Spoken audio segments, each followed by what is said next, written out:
How to swallow your pride. Okay, but what does swallowing your pride even mean? It means to put your pride aside and stop worrying if you will embarrass yourself among people. That's hard to do even as a grown-up.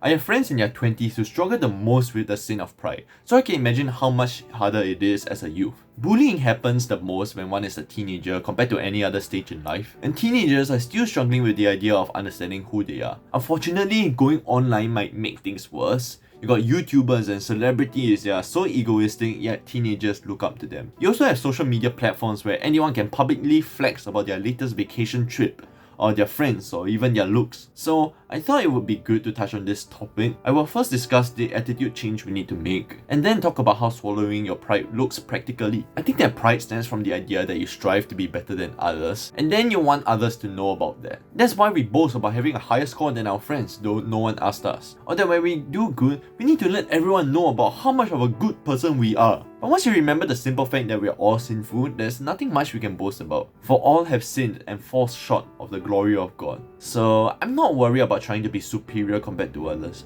We are all not good according to our Creator. And I get that it seems like everyone is boasting online or offline, so you're just waiting for your time to boast. And I know that it seems amazing to achieve accomplishments so that you can go up on stage to collect it, as seen in award shows or even your school's prize presentation every year. I just want to assure you that everyone is pretty average when you look at all aspects of their life.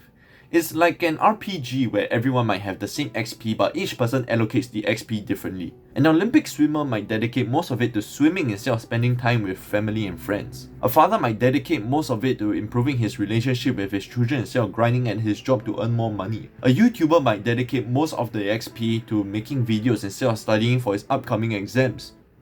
My point is, don't worry too much if you're level 3 on running while someone else is at level 10 at it, because he might be level 2 in reading books while you're at level 9. Let's just carry on with the video game analogy. I also think that you don't have to view life like a PvP or a battle royale. Why not try to view it like a multiplayer collab, like you're a party trying to defeat the bosses that life throws at you. I think that's what we're called to do in Romans 12 verse 16. We're also called to be loving, so let's try to squash whatever beefs or rivalry we might be having. It's okay to have friendly competition if both parties agree to it. For example, agreeing to lock in a few days before exams, and then the loser has to buy dinner for the winner. But I've come to find no joy in striving to beat others in whatever fake competition I conjure up in my head. Nor do I wish to take someone down, so I would rather work with a person to defeat the issue at hand than to defeat him or her. You get what I'm saying?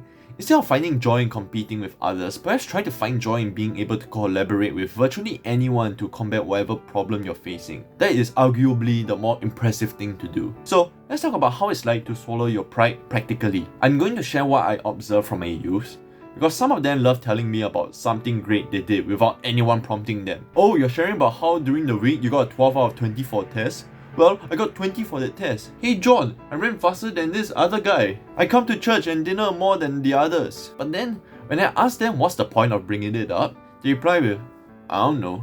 But it's clear to me that they wanted others, including myself, to view them as better because of whatever achievement they are bragging about. Perhaps we can pause with the flexing and boasting. But John, does that mean if someone asks me I cannot share or must lie to him? Of course not. You can go about sharing that you got a high score. Or if someone asks how was your week, you could say that you have this piece of good news. That's fine. So my personal parameters is that if someone asks me about it, then I'll talk about this thing that I wish to share or boast about. But if no one asks me about that, I would not bring it up at all. Other than flexing, another issue people have with pride is when they did something wrong but are not willing to admit it. This part of the video is not just for youth. It's even for adults, full-grown adults. Parents also struggle with apologizing to their children, so what more can I say for the youths? A good way to go about is to think about your Adam's apple. I'm going to say a very lame joke, but hear me out, okay? Because it makes sense with my next point. I joke with my friends that God gives us an Adam apple because we struggle with swallowing our pride. That's why it's stuck in our throat. So maybe you could instead think about the action of swallowing your pride, because your Adam apple moves up when that happens. You see?